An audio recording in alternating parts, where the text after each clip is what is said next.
সাঘাটা উপজেলার গটিয়া গ্রামের গৃহবধূ মনিরা খাতুন তার নিজের উপর সংঘটিত হত্যাচেষ্টা ঘটনার বিস্তারিত তুলে ধরে দোষীদের শাস্তি দাবিতে সংবাদ সম্মেলন করেছেন।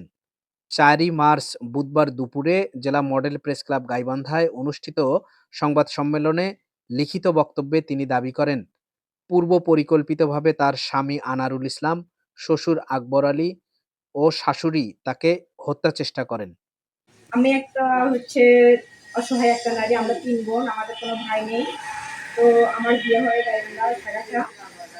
তো বাট আমাদের বিয়ে হওয়ার বয়স চলতেছে রানিং আর কি 11 বছর।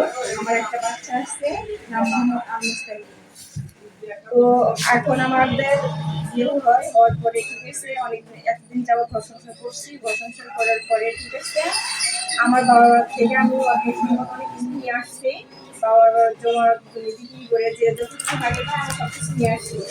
নিয়ে আসার পরে এখন এত যাবৎ সংসার করে সে আমার সাথে অনেক মেয়েদের চাচ্ছি। আমি প্রশাসনের কাছে। আপনি তো ছিলেন আপনার বাবার বাসায়। হ্যাঁ, মানে আপনার স্বামী তালাকের কথা শুনে। হ্যাঁ, কিন্তু পরবর্তীতে আপনার স্বামী আপনাকে আবার নিবে এই কথা বলে বাসায় নিয়ে গেছে। হ্যাঁ, আবার বিয়ে করে বা এই আশা নিয়ে গেছিলাম। সংসার কথা নিয়ে গেছে ঠিকই, কিন্তু নিয়ে যা আবার অত্যাচার শুরু করছে। অত্যাচার শুরু করছে। অত্যাচার কি যৌতুকের জন্য বা টাকা পয়সার জন্য করা শুরু করছিল নাকি? যৌতুকের জন্য, টাকা পয়সার জন্য। তো আমি তো আগে সম্পূর্ণ শেষ করছি।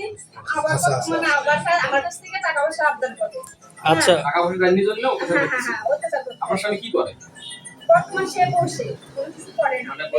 মানে নেশা পানি বা অন্য কিছু করে না, নেশা পানি করে। আচ্ছা, নিতে বেকার। হ্যাঁ, তোর টাকা নাই, এখন আপনার কাছে টাকা চাচ্ছে, ছিলেন না আপনি, এই জন্য বাধ্য। হ্যাঁ, মারধর করে। পরবর্তীতে আপনি বাড়ি ছাড়ানোর জন্য আপনাকে জোরপূর্বক মারা পড়া যাচ্ছেন না, পরে আপনার মায়ের সিদ্ধান্ত করছে। আপনার শ্বশুর, শাশুড়ি, জামাই, স্বামী, তিনজন। আচ্ছা, আপনার অনেক ধুমকাইছে আমার, বলছে জব করবো, এটা করবো, ওটা করবো। থানাতে বলছি, ঠিক আছে। থানাতে বলার পরে থানাতে বর্তমান পুলিশ, ওরা বর্তমান পুলিশ ওরা কি আমার কোনো ইয়ে করছে না, মামলার কোনো প্রতিবাদ করছে না। পরে এখন আমি কোর্টে আইছি, কোর্টে এসে মামলা দিচ্ছি। এখন তারপরে আমার বাবুর আব্বা আমাকে চালাকি দিচ্ছে যে এরকম আমি তোমাকে নিয়ে করে খাবো এরকম আশ্বাস দিচ্ছে, দিয়ে আমাকে বাড়িতে নিয়ে আসছে।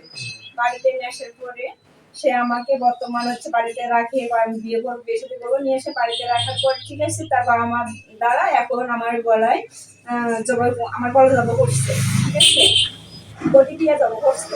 তো বাট আমার ছেলে সবকিছু দেখছে। আমার ছেলের নাম মোহাম্মদ আল-মুস্তাকিম, 7 বছর বয়স, রানিং চলতেছে।